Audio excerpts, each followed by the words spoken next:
ready to dive into the world of data. Today, we're tackling data handling. And no, it's not just for spreadsheets and algorithms. It's about understanding the information all around us. It's about turning that information, which, let's be honest, can feel pretty chaotic sometimes, into something meaningful. Exactly.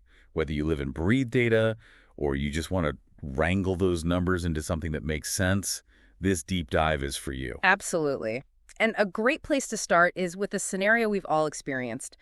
Remember trying to figure out what everyone wanted to eat for, say, a class party? Oh yeah, the dreaded class picnic fruit survey. Our source uses that exact example, and it's perfect because it shows how quickly things can get out of hand. 30 kids all shouting out their fruit preferences at once. Pure chaos. But here's the thing. Our brains crave order. We don't want a fruit salad of information. We want to understand what it means. And that's where data handling comes in. But before we get too fancy, let's take a trip back to grade school. Remember tally marks? Oh yeah, those little marks, usually grouped by fives. Our source points out that those weren't just about making counting easier. They represent a fundamental principle. Grouping for clarity. Right. It's like the first step in taming the data beast. We're taking a jumbled mess and making it manageable. Exactly. And when we group things together, we start to see patterns emerge. Like maybe way more kids want oranges for the picnic than apples. And boom, we've got ourselves some usable data. Okay, so we've got our tally marks all lined up, but what's next in our data handling adventure? Well, if a picture is worth 1,000 words, imagine what it can do for data. Our brains are wired to process visual information quickly and efficiently, right? It's true, and that's where pictographs come in. Instead of just a list of numbers, we get a visual representation of the data. Our source uses the example of tracking student absences throughout the week. Instead of just a bunch of numbers, imagine little icons of students, each one representing an absence. Suddenly, you can easily see which days had the most absences. Exactly. But here's where interpreting those visuals gets interesting. It requires a keen eye. Remember those red refrigerators we talked about? If a full refrigerator represents, say, 10 households, how do you show 5? What about 3? Do you round up or down? It seems like a small detail, but it highlights just how important it is to understand what you're looking at. Right, those little details matter. It's like those guess how many jelly beans contests, except instead of candy, we're talking about real-world insights. And sometimes a pictograph just isn't enough.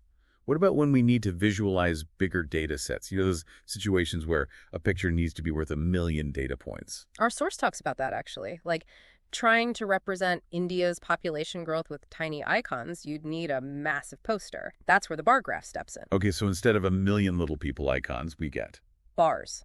The height or length of the bar represents the quantity. It's so simple, but incredibly effective. Right. Like those traffic pattern bar graphs they always show on the news. One glance and you know when to avoid the highway. No need to sift through tons of numbers. Exactly. And the beauty of the bar graph is how adaptable it is. You can adjust the scale to represent anything from daily temperatures to national budgets. It's the same basic visual framework. So we've gone from tally marks to pictographs to bar graphs, but this isn't just theoretical stuff, is it? This is about understanding the data we interact with every single day. It absolutely is. Our source makes that point loud and clear. How many hours did you sleep last night? How much did you spend on groceries this week? Data, data, data. We're all swimming in data, whether we realize it or not. Exactly. Think about it. Even tracking your steps on a fitness tracker. That's collecting and analyzing data.